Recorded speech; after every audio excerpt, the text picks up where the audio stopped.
أتعرفون أيها الناس، عندما سافر القطار الأول بعد إعلان استقلال باكستان من الهند إلى باكستان، فذلك القطار كان مملوءا بالناس أحياء، ولكن عندما وصل إلى باكستان كان مملوءا بالناس أمواتا، قطعت أعضاؤهم وقطعت أيديهم وأرجلهم وضربت أعناقهم. بعد هذه الجهود المتطاولة المتواصلة نحن تحصلنا على هذه البلدة المستقلة الإسلامية.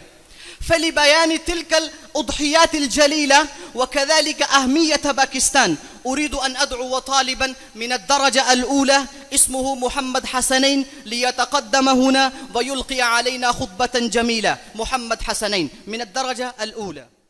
الحمد لله الذي خلق الإنسان من العدم وفضله بالعقل والإرادة، وأرسل الرسل لهم بشائر الهداية وأنذرهم من الآفات والغوايا. أشهد أن لا إله إلا الله وحده لا شريك له، وأشهد أن محمدًا عبده ورسوله صلى الله عليه وعلى آله وصحبه وسلم. وبعد، صدر المجلس العزيز وأساتذتي الإكرام وإخواني الأجلاء، السلام عليكم ورحمة الله وبركاته. فإن استقلال باكستان لم يكن أمرا سهلا، فإن استقلال الأمم من أهم المحطات التاريخية التي تشهدها البشرية، ومن بين هذه الأمم التي تصنع التاريخ بمصيرها الخاص جاءت باكستان كإحدى أعظم الدول التي استطاعت أن تحقق حلم استقلالها بعزيمة وصمود.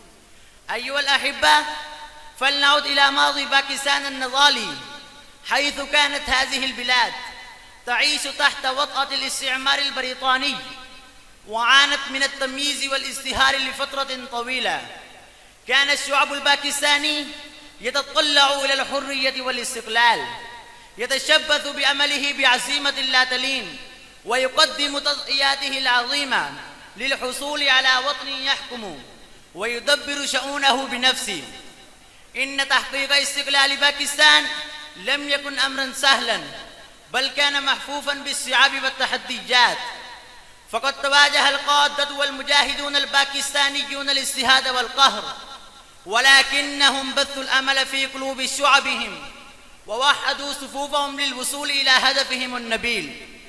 كانت هذه الفترة فترة اختبار صعبة للنفوس، ولكن العزيمة والصمود أسفر عن نصر لا ينسى، ونتيجتها استقلال باكستان.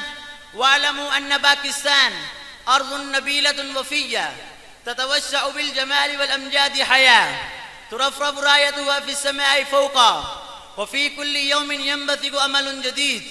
إنها بلاد الشهداء الأبطال الذين صدروا التاريخ بأقلامهم.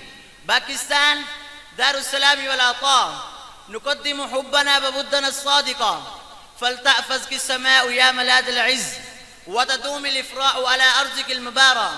وأخيرا، لنجدد العهد مع وطننا الحبيب باكستان بأن نكون جميعا عناصر فاعلة في بناء المجتمع والمساهمة في تحقيق التقدم والازدهار. لنعمل بجد واجتهاد لتحقيق التعليم والصحة والعدل الاجتماعي والاقتصادي، ولنكن مساهمين في بناء جيل قادر على موافقة التحديات وتحقيق طموحاته. والله ولي التوفيق. شكرا على حسن استماعكم، والسلام.